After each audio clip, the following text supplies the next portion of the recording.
This is the Late Round Podcast with your host, JJ Zachariason.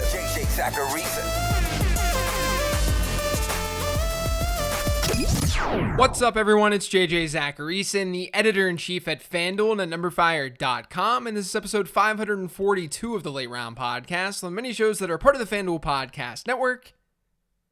Hey, thanks for tuning in.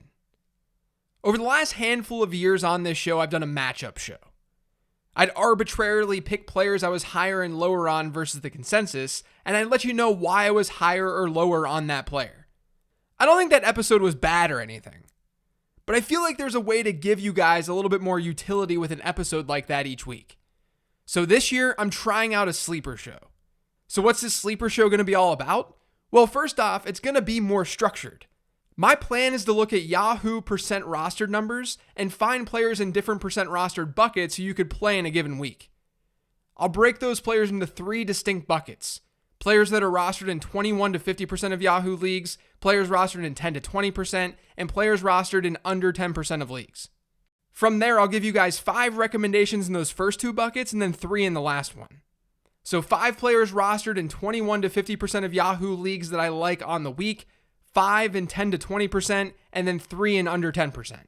At the end of the show, then, I'm going to provide players who are rostered in more than 75% of leagues who I would consider benching. My hope with this type of structure is that it's going to be easier to actually apply the things that you hear about on this show. You may hear a player who's still on your waiver wire who you may be able to play in a pinch. Maybe this is going to be worse than what I've done in the past, but I'm hoping you all will now get more out of this episode each and every week. Now, before looking at the first bucket of sleepers, I want to let you know that FanDuel is giving new users an exclusive opportunity to bet on Week 1 games. All you have to do is sign up, make a $10 or more deposit, and you'll be able to bet on any Week 1 NFL team at 40 to 1 odds. Yes, that's 40 to 1 odds. Just sit back, watch, and win. Head over to FanDuel Sportsbook today and make your first deposit. Must be 21 years or older and present in Colorado, Iowa, Illinois, Indiana, Michigan, New Jersey, Pennsylvania, Tennessee, Virginia, or West Virginia. New users only. Max bonus $200 in site credit. See full terms at sportsbook.fanduel.com. Gambling problem? Call 1-800-522-4700 in Colorado, 1-800-BETS-OFF in Iowa, 1-800-9-WITH-IT in Indiana, 1-800-270-7117 for confidential help in Michigan, 1-800-GAMBLER in New Jersey, Pennsylvania, Illinois, and Virginia, Tennessee Redline 1-800-889-9789, or visit 1-800-GAMBLER.net in West Virginia.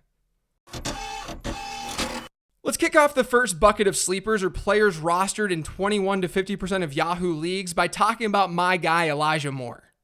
As of right now, there's still no big update on Jamison Crowder's availability for this weekend's game.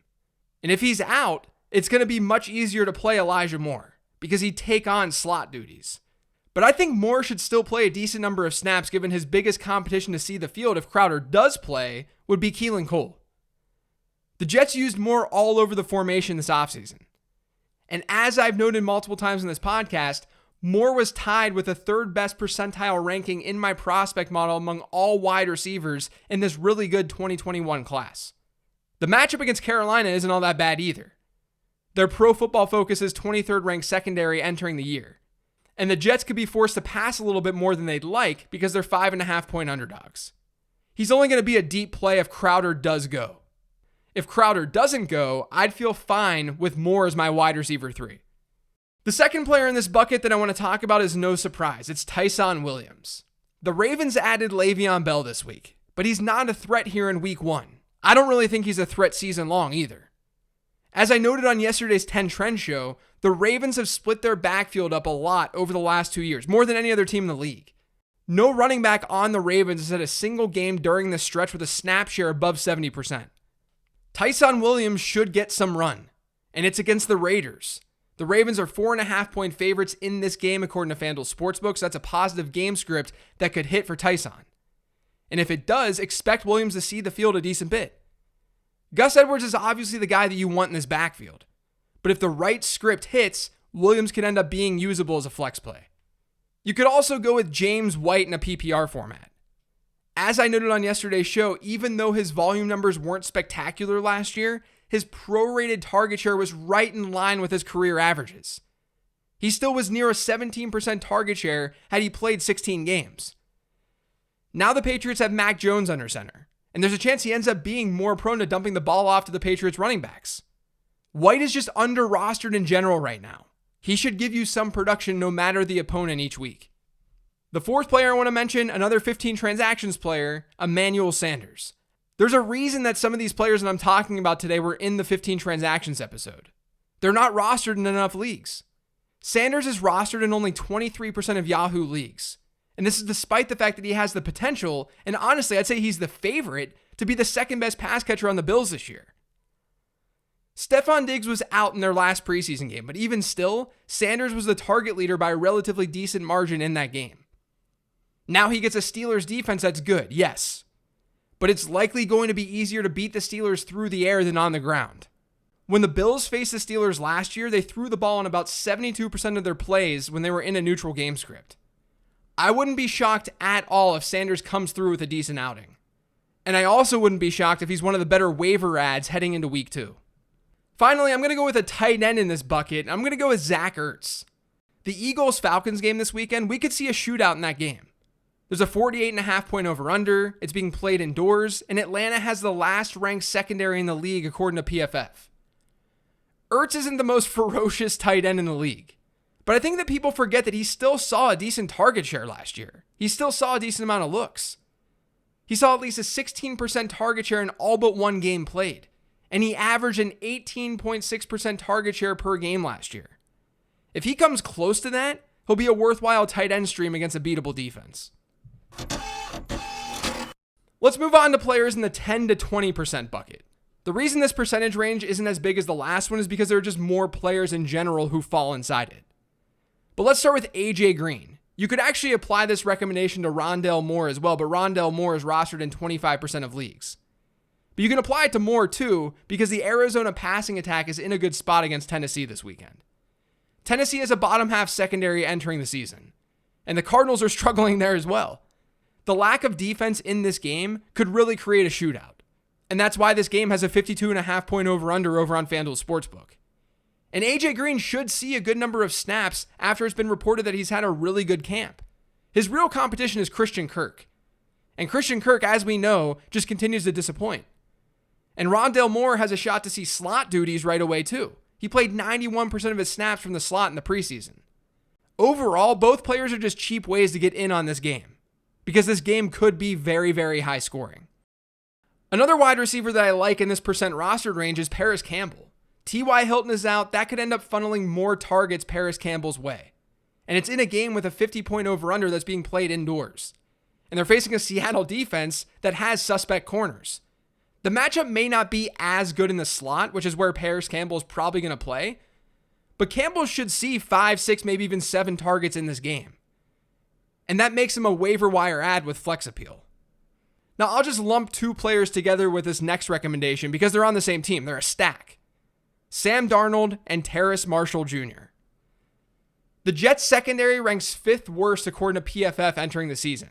And as I've been saying over the last forever on this show, Terrace Marshall looks like the slot option in this Carolina Panthers offense.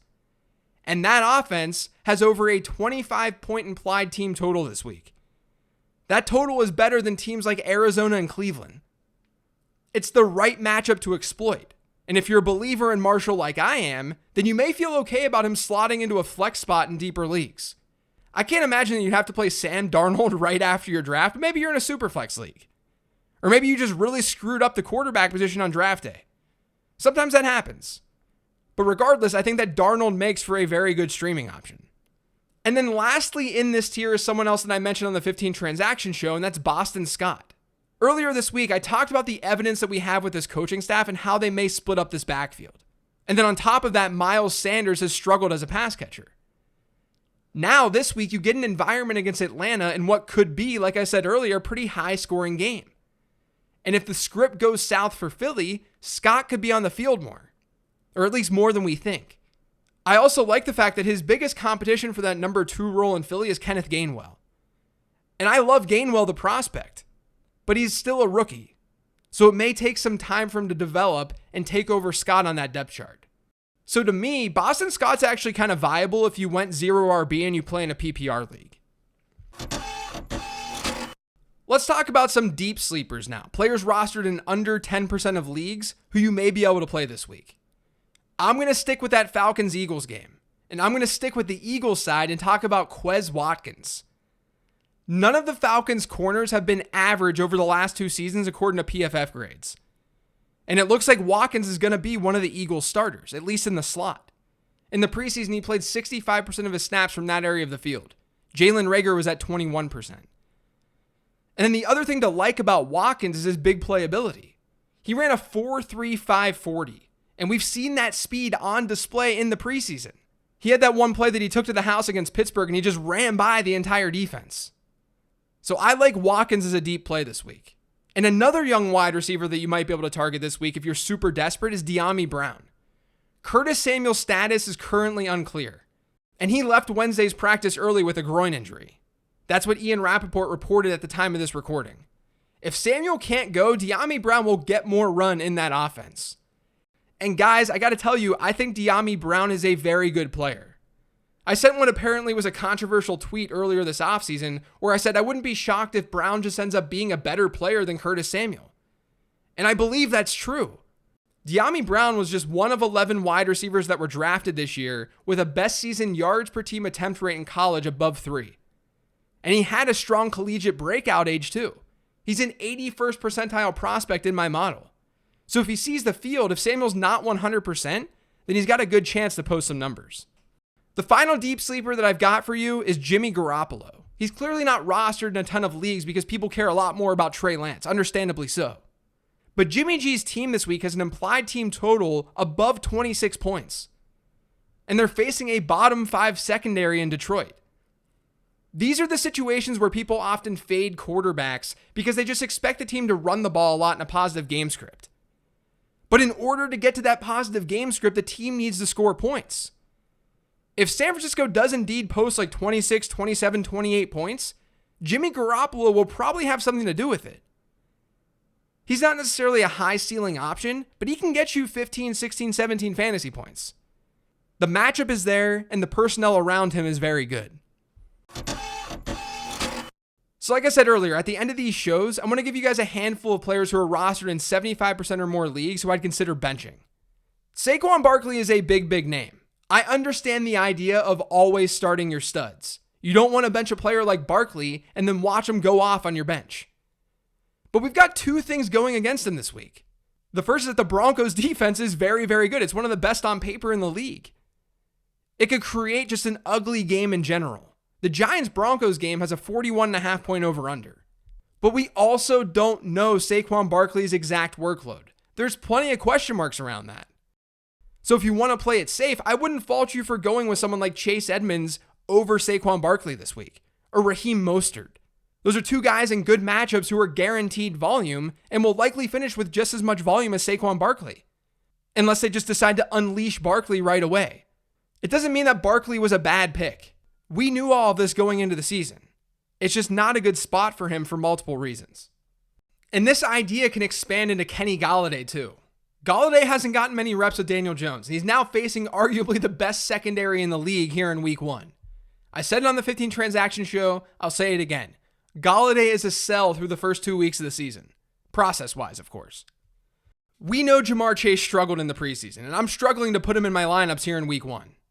Now, granted, I drafted him mostly as a wide receiver 4 on wide receiver heavy teams this year. So I have good alternatives. But he's not a slam dunk play despite an average matchup. We, again, just don't know what the usage is going to look like. Whereas we have a better idea for other players who are also good in his range. Like, for example, I would absolutely play Laviska Shenault over Ja'Marr Chase this week. But that's not being reflected in expert ranks right now. So this one overall is not very mathematical. It's just working with what we know, which is not a lot. It's hard to trust Ja'Marr Chase right now. And then if you have one of the Buffalo Bills running backs, I would try to not start them. I already talked about how Buffalo intelligently went with a pass-heavy approach against Pittsburgh last year, and I'd expect the same this year. But we also have a scenario where we know Pittsburgh's front is very good. Add in the fact that we don't know how this backfield is going to really be split between Devin Singletary and Zach Moss, and Josh Allen also is stealing a lot of goal line looks. I just think that overall, the Buffalo Bills running backs are going to be very hard to trust early in the season. I would absolutely play someone like Tyson Williams over those 2 running backs this week. and then just hope that Tyson Williams can be on the field during garbage time in a way better matchup. I'll try to close out each show with a couple of streaming defenses because I know that's been helpful in the past.